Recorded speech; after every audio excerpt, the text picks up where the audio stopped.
'Pushpa 2' movie యొక్క rampage అయితే కొనసాగుతుందనే చెప్పాలి. ముఖ్యంగా హిందీలో మూవీ యొక్క అరాచకం పీక్ స్టేజ్‌కెళ్ళిందనే చెప్పాలి. ఈ రోజుకి 975,00,00,000 ప్యూర్ నెట్ కలెక్షన్స్ రాబట్టింది ఈ మూవీ. ఇందులో ముఖ్యంగా హిందీ నుంచి 604,00,00,000 రాబట్టింది. అంటే హిందీలో ఎంత స్ట్రాంగ్ హోల్డ్ కనిపిస్తుందో చూసుకోవచ్చు. మినిమమ్ రిలీజ్ అయిన దగ్గర నుంచి ఇప్పటిదాకా రోజుకి 20,00,00,000 చొప్పున రాబడుతున్నటువంటి మొట్టమొదటి మూవీగా ఇది రికార్డు సృష్టించింది.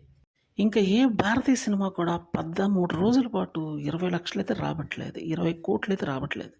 ఎంత అద్భుతమైనటువంటి పెర్ఫార్మెన్స్ హిందీలో ప్రత్యేకించి చేస్తుంది. అందుకని నెక్స్ట్ అల్లు అర్జున్ నుంచి వచ్చేటటువంటి పాన్ ఇండియన్ మూవీస్ పూర్తి స్థాయిలో హిందీ ఆడియన్స్‌కి పూర్తి స్థాయిలో దగ్గరయ్యే విధంగా తీస్తారని ప్రత్యేకంగా చెప్పాల్సిన పని లేదు. కొంచెం నెగెటివ్ టాక్ వచ్చినా కూడా ఇక్కడ తొక్కేస్తారు కాబట్టి, ఇక్కడ కలెక్షన్స్ పక్కన పెట్టి మెయిన్ ముఖ్యంగా హిందీ బెల్ట్‌లో అయితే విస్తృతంగా సినిమాలు రిలీజ్ చేయడానికి ట్రై చేస్తున్నారు. ఎందుకంటే ఇక్కడ ఫ్యాన్స్ అక్కడైతే జెన్యూన్ ఫ్యాన్స్ ఇదే తేడా. సినిమాని సినిమాగా చూస్తారక్కడ. ఇక్కడైతే చెప్పాల్సిన పనే లేదు. అందుకని అల్లు అర్జున్‌కి మాత్రం అక్కడ తిరుగులేని స్టార్‌డమ్‌తో పాటు తిరుగులేని కలెక్షన్స్ ఇస్తున్నాయని చెప్పాలి. ఏది ఏమైనప్పటికీ సంచలనంగా దారితీస్తుందని చెప్పాలి ఈ మూవీ.